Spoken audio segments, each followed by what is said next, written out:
Thank you for having me. My name is Raymond Musiima. I'm the founder of Michigan Fellows Africa Initiatives, which is a non-profit in Africa with chapters in Kenya, Uganda, Tanzania, and Zimbabwe. And we are doing work around youth empowerment, community development, leadership training, entrepreneurship, and trying to address their life challenges for often marginalized communities. My presentation this Youth Day focuses on incentivizing safe classrooms for improved education outcomes. And I'm very glad to talk about this topic because I'm very passionate about youth and also improving education outcomes for young people.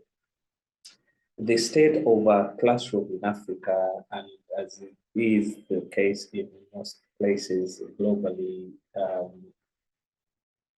is not or does not live to the expectation of what a classroom should look like. As we know, a classroom should be a place where learners can meaningfully interact with their teachers to, build knowledge and address existing challenges in the society.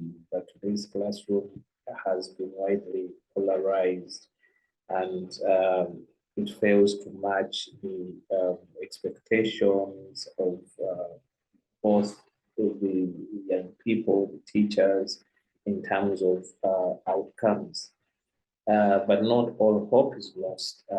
We know that, at least from my experience, I know that the risk is high, risk for abuse, exploitation, whether it's physical, emotional, or online.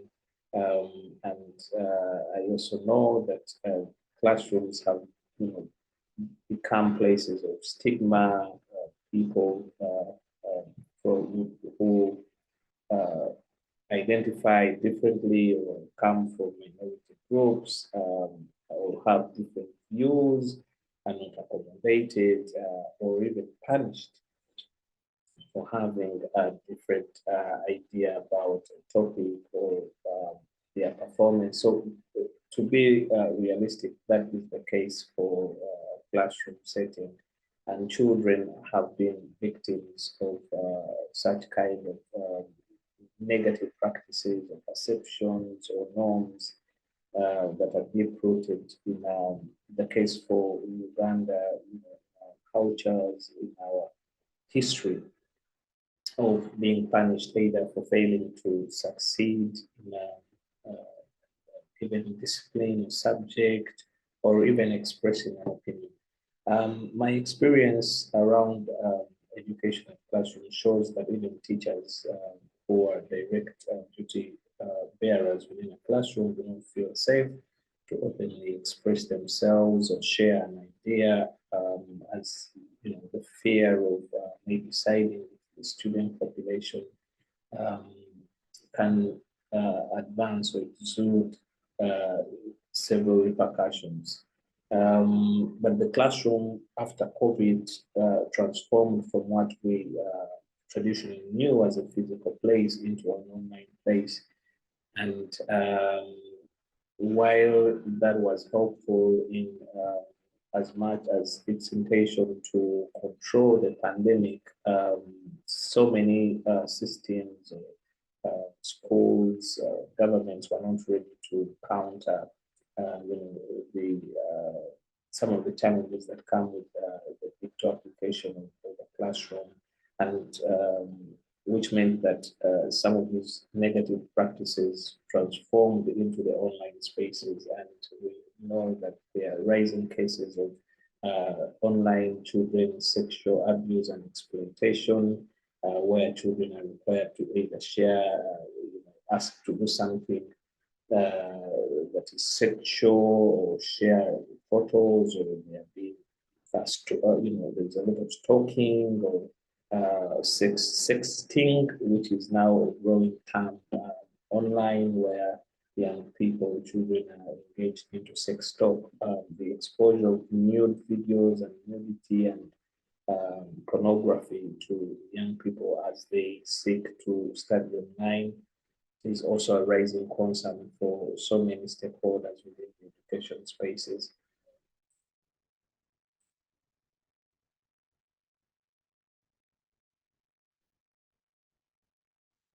So an ideal classroom in this view should be a safe space, what is physical online, where a child can freely express their mind, their opinion, share their views without fear of being punished or ridiculed or stigmatized, and where teachers as well and those duty-bound professionals feel that it is an open and free space or safe place for them to exchange ideas, moving away from the monologue kind of system into a dialogue system where young people and their teachers can freely exchange ideas and build knowledge. So we, as stakeholders, as practitioners, duty demands that we create or contribute to these safe spaces. And one thing that came to mind during one of the projects that we're implementing in Uganda, which is a civic engagement project for young people, is to ask ourselves these very pertinent questions about our engagement in the classroom and how we can incentivize a safe classroom, creating processes and ways in which our young people can feel safe to express themselves and share openly about any idea. And, at this stage of my presentation, I'm building evidence through research, talking to young people, talking to teachers, talking to owners of schools, people in government about what they feel or what the experience has been in terms of the safety of children in a classroom setting, whether it's physical or online. And this has drawn the attention of USAID Global Leading Through Learning Education in Conflict and Crisis, and where I'm going to do a presentation next year around developing a primer which can be used to disrupt any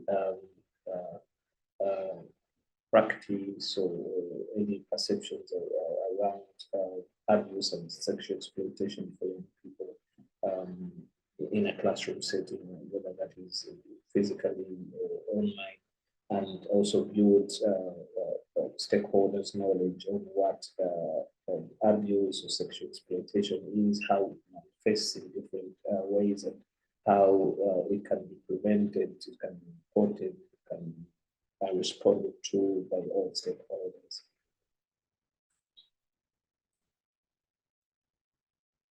So the point in this is that we thinking about the classroom.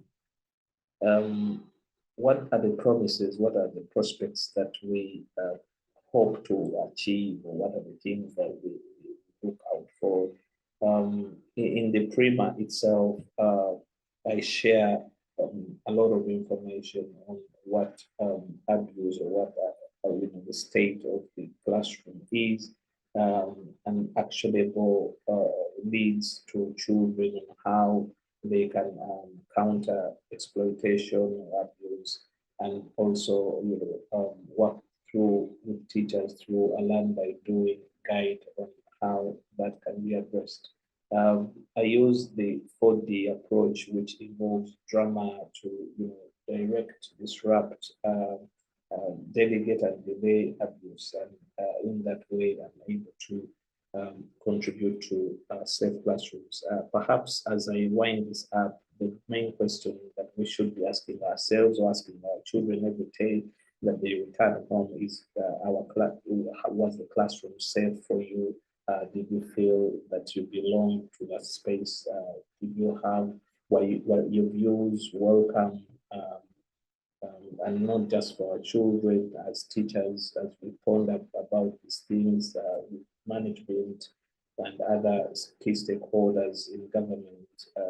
Do we still feel or believe that we have safe classrooms. And I know that if we are able to contribute towards the transformation of the state of the classroom, from a classroom to a school, to a community and to a country, we can build safe and secure.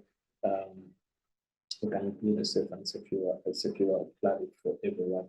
So I want to thank you for listening to me, and this is what I have to share for now.